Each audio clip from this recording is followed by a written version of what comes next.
This was the very first episode of the Computer Chronicles, broadcast back in 1983. When we first launched this series, sitting by my side as co-host was Gary Kildall. But Gary was a lot more than a TV host. Gary, in fact, was one of the most important individuals in the history of personal computing. Gary died last year, leaving a legacy not matched by many in this field. Today, we're going to devote the entire show to Gary Kildall and his role in the development of the personal computer on this special edition of the Computer Chronicles.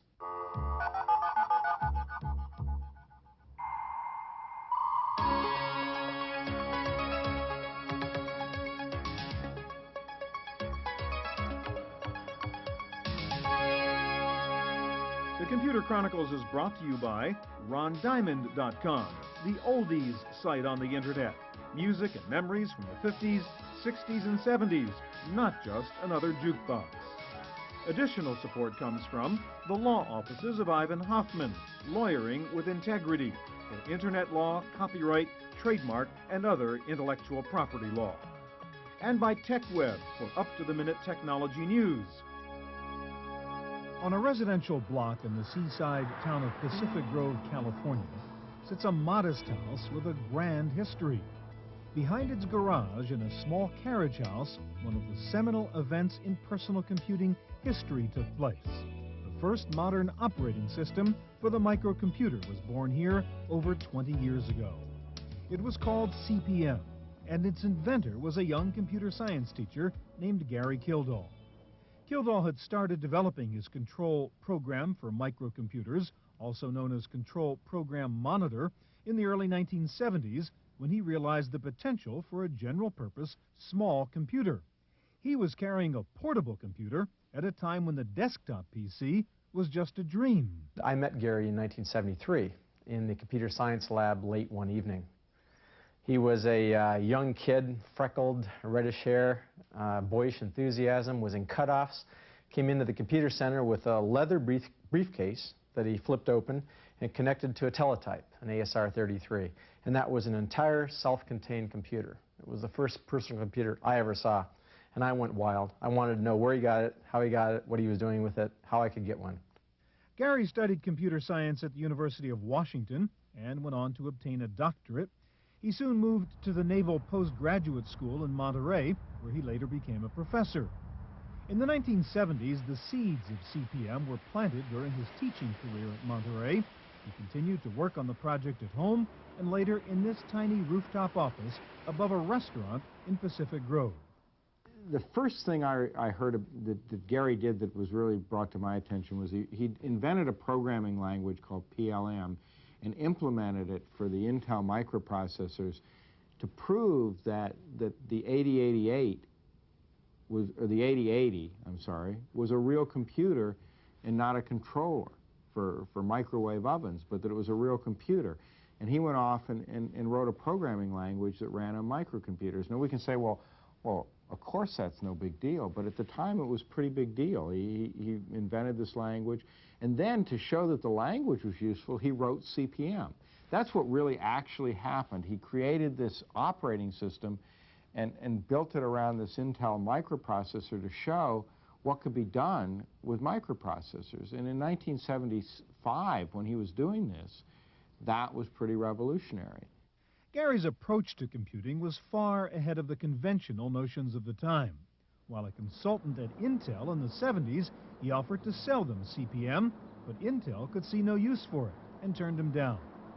Shortly afterwards, in 1976, Gary and his wife Dorothy founded a company called Intergalactic Digital Research, later shortened to Digital Research, in an old Victorian home. In the early days, Digital Research Incorporated, or DRI, was CP/M. While the operating system is just a dim memory in most PC users' minds today, its role in the development of the microcomputer was pivotal. What's so important about the work that Gary did was the fact that he was one of the first to introduce an operating system for personal computers that began laying the groundwork that basically all other personal computer operating systems, hardware design, and applications can take their roots from? The main thing that CP/M brought that was different from how anybody else was approaching microcomputers was that Gary made a logical separation of the physical I/O system from what was called the BDOS. The physical I/O system was called the BIOS, the basic I/O system, and that was a term that Gary used in early CP/M. The BDOS was a basic disk operating system. The BDOS was independent of the specific hardware that you had in your microcomputer. By comparison, we're looking at the time of Unix being out as a major mini-computer operating system, and you could not move executables of any application programs from one Unix machine, unless it was an identical machine, to another system. So this was really a remarkable innovation. CP/M sold extremely well, and DRI flourished. The company expanded to larger quarters across the street. The number of employees grew from 9 to 24. When the new VAX mini-computer arrived, it was too large to fit inside the building, so the entire structure was lifted off its foundation to accommodate the machine. A beaming Gary told the staff they would all be getting a raise that week. It was a time of skyrocketing growth. By August of 1982, the company newsletter reported that DRI's revenues had grown over 1,000% in the past 2 years. DRI now had 200 employees. CP/M was established as the industry standard and the most popular 8-bit operating system in the world. When the computer industry was just starting up, there was the computer industry. There was IBM and the Seven Dwarfs and the mainframe industry dominated by glass houses and giant mainframe computers that cost millions and millions of dollars, and the personal computer industry did not descend genealogically from that gene pool. It sprung up in a completely separate way, in a completely separate place. And Gary was its spiritual leader. His company was the biggest and most successful of all of the companies, and all of the companies were modeled after Gary's. Gary was a very busy guy. He was chairman of a large company. He was personally involved in new product development. Yet every 2 weeks he would spend 4 hours driving up and down this Pacific Coast Highway to spend a day in front of the cameras. When we come back, Gary's new role as a television host.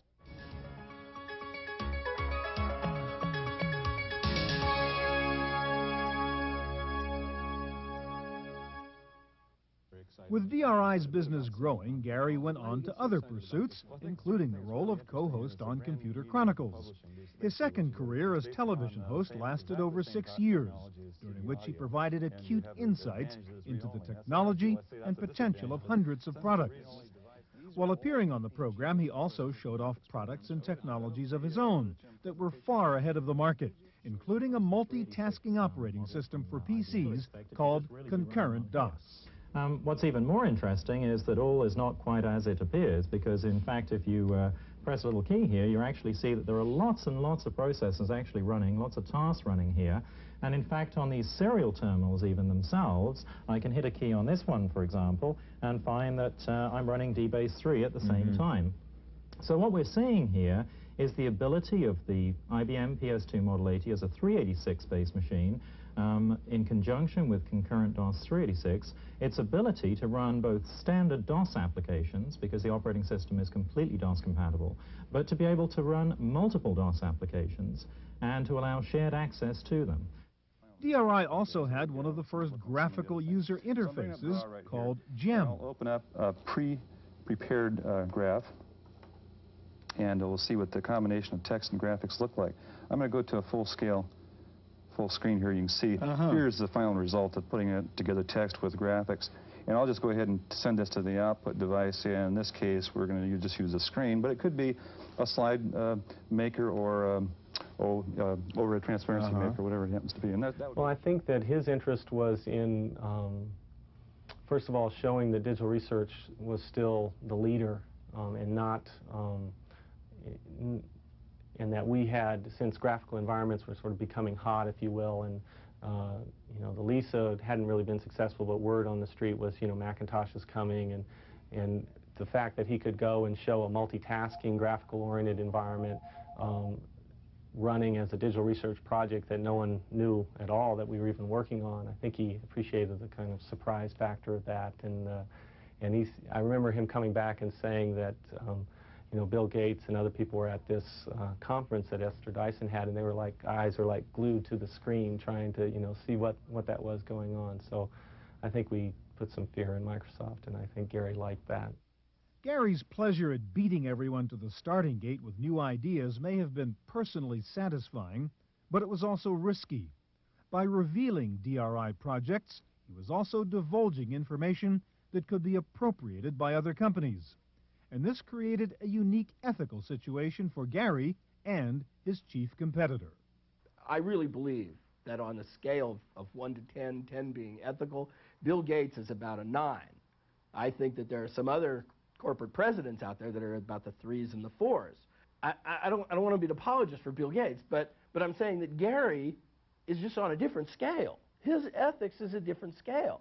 And what happened is Bill used his ethical scale, which was a darn good one. And Gary used his ethical scale, which is a darn good one. Now, the ethics of a businessman are generally one that's very, very competitive. And the ethics of an academician, although they're certainly competitive, involves a much greater degree of cooperation. And so Gary always cooperated. He always said, well, Bill, here's what we're working on. And Bill always said, well, that guy sure was a kind of a dummy. He just told me what he's working on. I don't think Gary was really driven to be a businessman. Gary was driven to create things, and he always, every time I talked to him, he had some really great ideas of things he was going to do, or things that could be done, or things he was working on, or new technologies and how he might apply them. That was Gary. This is a beta copy of the very first electronic encyclopedia using optical storage technology. Gary gave it to me one day when we were taping a show in the studio in that building over there. Gary had to use a video disc because CD-ROM technology was not yet widely available. He was very proud of this. This was the first product of his new interactive company, then called ActiVenture. In 1985, Gary showed the very first encyclopedia on a CD-ROM, a project that grew out of his fascination with early video discs. The Grolier Academic American Encyclopedia had many features that are commonplace today, including hypertext links, a full text search engine, and a traditional bookshelf interface. This is the one we need to select, and it's working its way down through the volume here, giving us finer and finer divisions. Then finally we go down and find the article titles, and here they are just as if we were thumbing through that section of the encyclopedia, and we can point to the title we wish to examine. So you're just pulling out that article now. That's right, and here it is, the exploits of Rolander. From this point, you can page back and forth, take a look at the article and things of that sort. Now, that's all in the CD-ROM that's in this player right here. And what's the amount of storage involved? How much? What's the this capacity? is 550 megabytes, half a billion bytes of information, enough to stretch 10 characters per inch from here to Denver. Gary's success also gave him time to pursue his love of life. He collected and raced sports cars. Experienced pilot, he owned several airplanes, and he never hesitated to fly to meetings across the state or across the country. I went out to visit Gary, and we arranged to meet in the airport in San Jose. When I got to the airport, he was flying his own private plane in, so I was meeting him in the terminal for private planes. I looked around the airport, no Gary, or no, there wasn't anyone who looked like a software person wandering around this very small terminal. So I called the company, and they said, oh, look for Gary. He'll have on cowboy boots and has a red beard.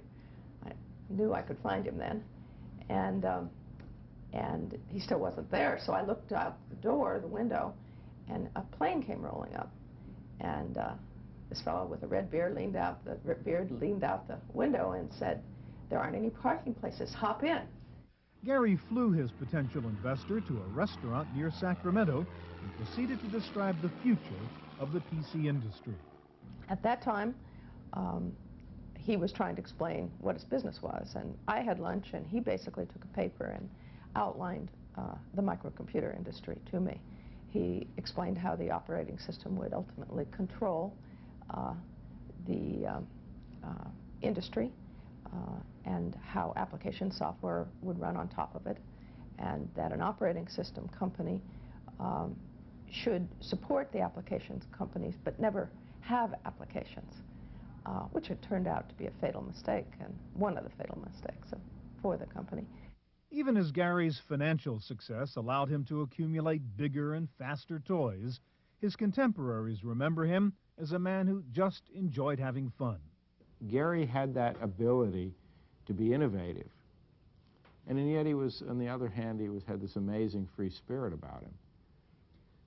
You know, Gary was certainly easy to talk into grabbing a six-pack of beer and going out to the lake and water ski. I mean, there was never a problem with that aspect of it either. He was a very, very unusual and remarkable individual. The early days of the microcomputer industry created an exciting atmosphere that attracted adventurous entrepreneurs. To the PC pioneers, working outside of the mainstream mainframe computer world made it more risky, but more satisfying. There were very, very few people in those first years who came into the computer industry, came into the microcomputer industry from the real computer industry. The attitude that pervaded Silicon Valley in 1980 was, when are the grown-ups going to come in here and make us stop? That was really what it felt like. Because we could do things that we could do whatever we wanted. CP/M's role as the standard operating system for personal computers was not to last very long. When we come back, the battle between CP/M and MS-DOS and the true story of what happened with IBM and Bill Gates.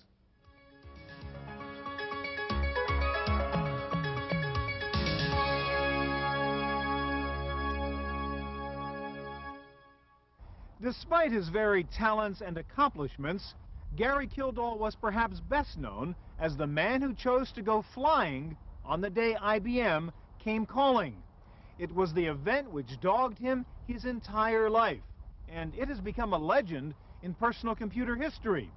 But his friends and co-workers alike agree that the story is mostly myth, and that the facts are very different.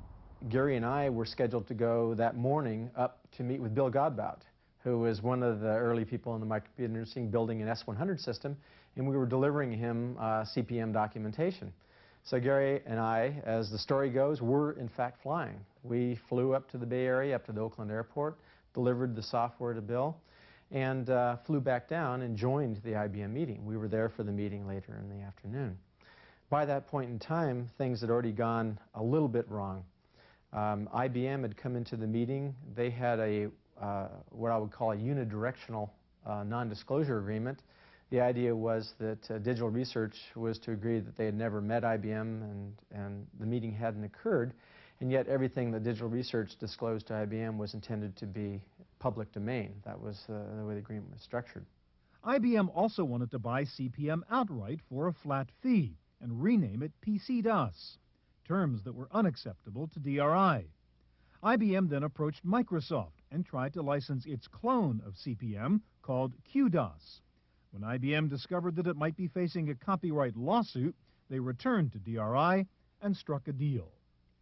DRI agreed to let IBM sell both CP/M and Microsoft DOS side by side, and to let the market decide which was best. But the deck was stacked. I can only tell you that we were quite shocked to see that the price for PC-DOS was $40 and the price for CP/M 86 was $240. We were given no indication at all whatsoever until it was actually rolled out that they were going to do a 6-to-1 price difference. So in fact, IBM did let the market decide. It was pretty hard to imagine that somebody could justify buying CP/M 86, which had very similar functionality to PC-DOS, when there was a 6-to-1 price difference.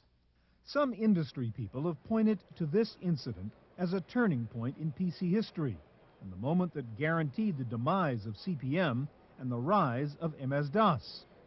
Others have pointed out that it somehow changed Gary, professionally and personally. The frustration that I think more and more frustrated, and to a degree I have to be honest about, embittered him some, in later years was the fact that he continually had this comparison thrust on him. That anytime he would have an interview or meet a company in a business context, there were the frequent questions: did you really go flying when IBM came to visit? What really happened? So that would frequently be asked, and that was always a frustration, because Gary was a person that I think was very proud of his achievements, of the fact that he actually was instrumental in building this open architecture that we have in the industry. I think Gary's view was that what happened happened. I think he, if anything, regretted that people didn't appreciate the contributions he made. I think all people who are really driven to do something and who are very bright spend some time wondering about the ones that got away. But I think of all the people I've known in business, Gary worried the least about the ones that got away. DRI's loss of the IBM contract was Microsoft's gain, and the beginning of Microsoft's ascent to software stardom. But the reasons for IBM's decisions are still fuzzy and subject to different interpretations. I think what really changed the perspective from IBM's standpoint had to do with the fact that when Gates got involved, he basically said, look, we'll do whatever you need. We'll put energy, we'll put people, we'll work as hard as we can to make this happen. As opposed to the way Gary Kildall and his folks looked at it, which was, oh, here's another project. Remember, Kildall had already reached a certain level of success at that point, where at this particular time, Gates and the folks at Microsoft were in their very early stages. But I think that there's also some, I don't think blame's exactly the right word, but some responsibility goes to the customers as well. Because if IBM had not put all of their eggs in the Microsoft basket, they wouldn't have the problem that they do today, trying to sell Warp against, an OS2 against the monster that they kind of created. Whatever the reason, the competition between DRI and Microsoft seemed to become a personal battle between Gary Kildall and Bill Gates, at least in the public eye. Well, Gary always considered Bill Gates a very good friend. In those early days, they all they all were very friendly with each other and cooperative. And certainly Bill Gates says today that he sent IBM to DRI when they were looking for the operating system. I was on a panel that Ben Rosen put on for the Rosen Forum in those very early days. And Gary got up and talked about what his plans were for CPM and where the company was going, and then made a comment. Well, this is a very large market, and there's room for lots of companies. And Bill Gates interrupted, and he said, no, there'll only be one company. Gary Kildall's life cannot be summed up by any one incident. It was made up of many notable accomplishments and a constant desire to innovate. His numerous contributions to the PC industry are evident, if not always recognized. To those who knew him well, it was the delight of discovery and not the money that drove him. And I think that in his mind, what he was always looking for is, what is it that he could get or do or create with the technology that would be his big win? And that was elusive. And in fact, the fact that it was elusive, I think, played very heavily on the way he lived the latter part of his life. Gary Kildall's untimely death in 1994 at the age of 52 was a reminder that the light of genius is transitory and fragile. To his many friends and associates, it was a warning that we should cherish our relationships while we can. He is among a very small group of people that helped change the world in the 70s, and I think another group of people have taken advantage of it in the 80s and the 90s, and I'm sure that will continue. But Gary made a difference. I think he knew he made a difference, and certainly the people who knew Gary knew he made a difference. I think at this point in time it would be a shame to have Gary forgotten as being a person that was instrumental to the growing of this whole industry itself. Gary was somebody that had an infectious enthusiasm. If you go out in the industry and talk with associates that he worked with at a business level, knew Gary as a person that enjoyed enjoyed the warmth of human contact, that enjoyed going to parties, to be very personable. He was not somebody that restricted his focus to just the decision makers and the people that were leading the businesses and whatever. He was somebody that had a breadth of interests and was a very open person. So I think it would be a real loss if all that the industry remembers about Gary is he was the guy that was flying the day IBM came. And a gentleman, a rare combination. Gary did make a lot of money, but he was driven by an honest desire to create new ideas that could expand the human potential. For the Computer Chronicles, I'm Stuart Chaffee.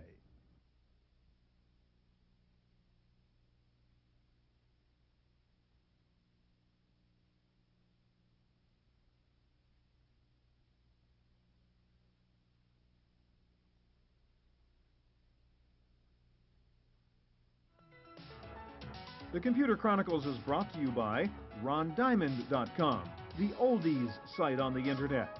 Music and memories from the 50s, 60s, and 70s, not just another jukebox. Additional support comes from the law offices of Ivan Hoffman, lawyering with integrity for Internet law, copyright, trademark, and other intellectual property law. And by TechWeb for up-to-the-minute technology news. To purchase a videotape copy of today's program, call toll-free 1-888-310-7850. Please specify the show number and the topic.